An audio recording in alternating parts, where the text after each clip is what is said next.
Every EV driver encountered this scenario. This charger doesn't work. What if I tell you can help the community improve the charging network and get something out of it? N-Charge! Share your experiences and impressions at the charging station via N-Charge. Give direct feedback, receive kilometers and stars, collect kilometers and exchange them for charging credits. Use the link in the description and get 20 kilometers for free. Hello everyone, today we have a special battle here. We have three Id.3s. We have the Id.3 GTX 79 kilowatt hour battery, a new ProS with 77 kilowatt hours battery, but the 170 kilowatt motor. This has the 210 kilowatt motor. I'm guessing it's the same as the next one, which is another ProS, an older version with the 150 kilowatt motor, also 77 kilowatt hours. And interestingly, we also have different kilometers. The GTX has around 5,000 kilometers on the odometer. This ProS also, but this older ProS has over 100,000 kilometers on the odometer. So it will be amazing. We charge here to 80%, drive around 160 kilometers on the highway, and then we see who has the best consumption. Difference is this has the 19-inch wheels and those two have the 20-inch wheels. He has different rims. I have those GTX Sport rims on the GTX, but it's not sport wheels. And here we have the old from the Id.3 first edition Max wheels for the 20-inch, and here special rims that look amazing. But it will be cool. We already see the charging, that the old ProS charges way slower than the new ProS. And again, thanks for Rico and Mario for being here to doing that little test. It will be very interesting.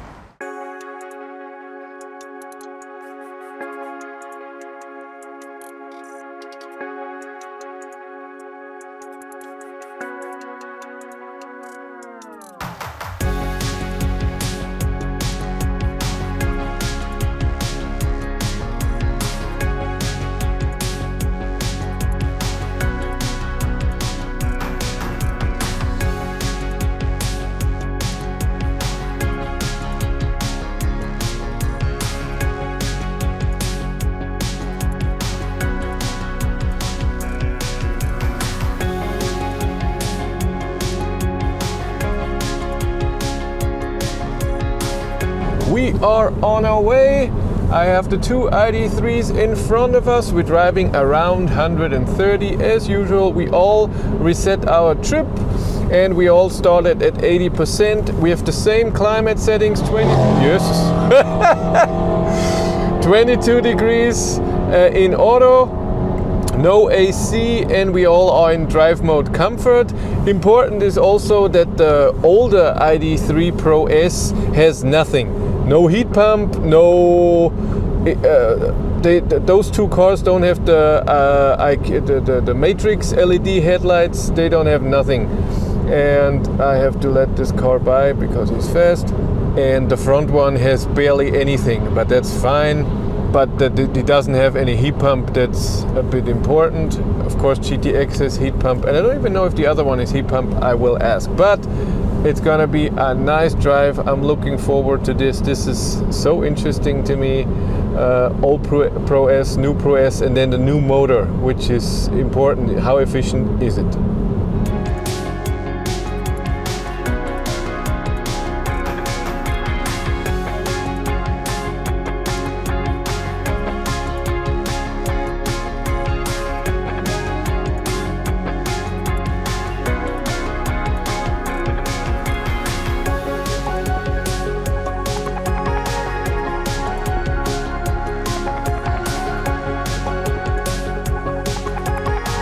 We drove 40 kilometers, that's a quarter of what we drive. Like I said, we drive around 160 kilometers, and we just talked what the average consumption and our state of charge is. I was at 69%, the car in front of me, the new ProS, was at 68%, and the old ProS, which is behind me, had 67%, so very close, but only drove 40 kilometers. But the consumption is interesting.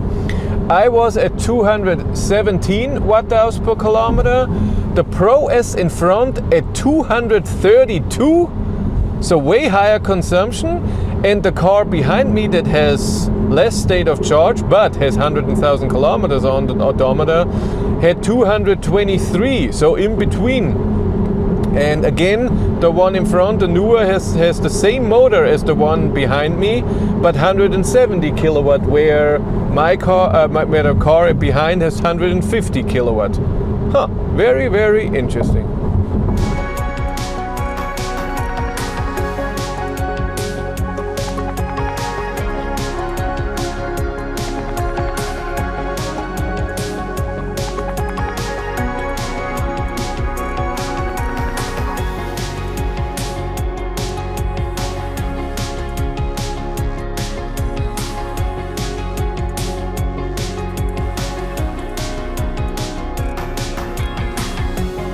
We drove 83 kilometers, have 70 kilometers to go.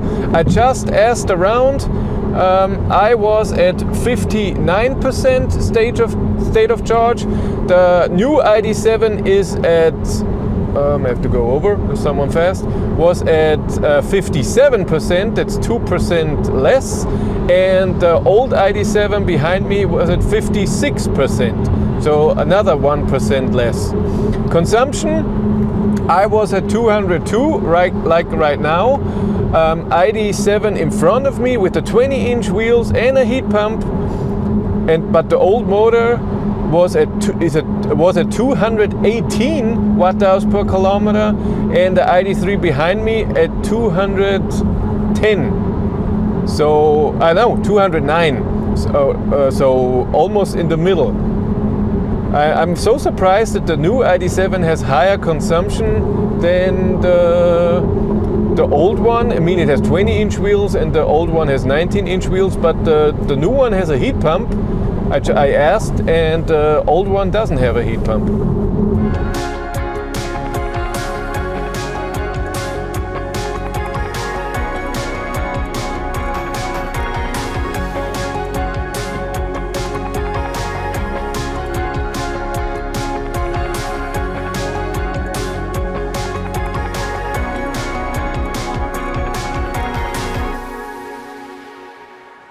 I arrived with 42%, 185 watt-hours per kilometer, 159 kilometers driven.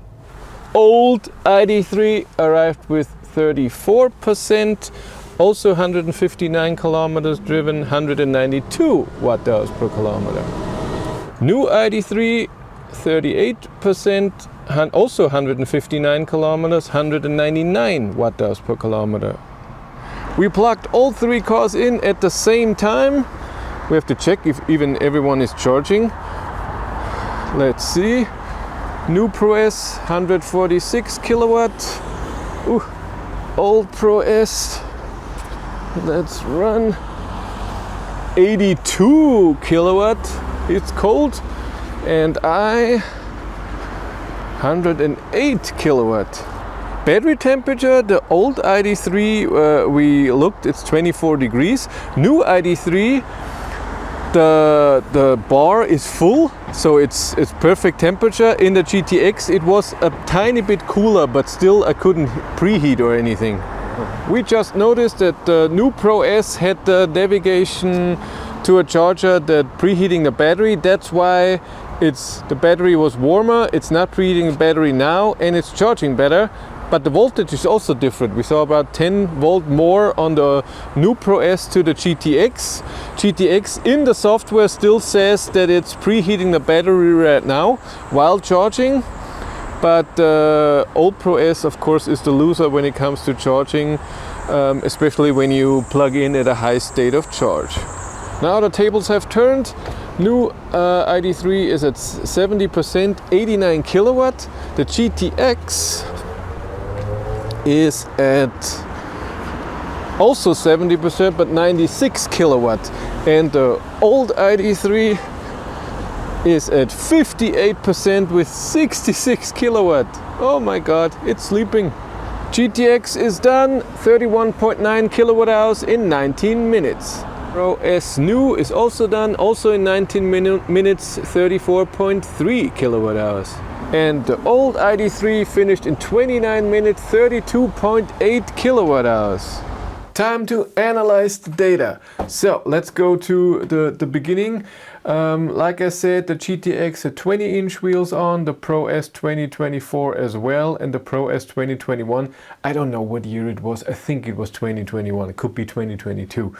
19-inch wheels and heat pump in the GTX in the ProS. No heat pump at the older ProS, so PTC heater. We all had the same heat settings at, what was it, 22 degrees? I can't remember.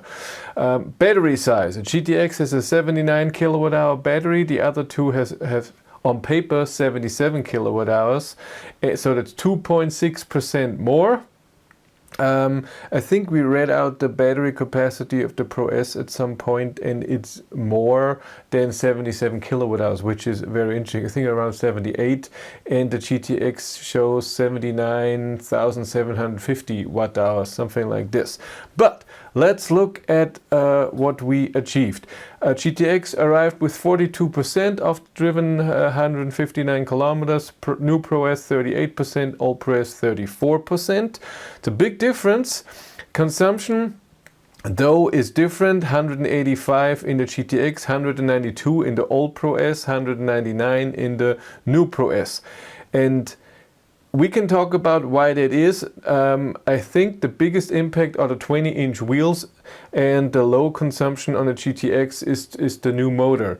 So the old ProS with the 19-inch wheels had better consumption than the new ProS because of the 20-inch wheels.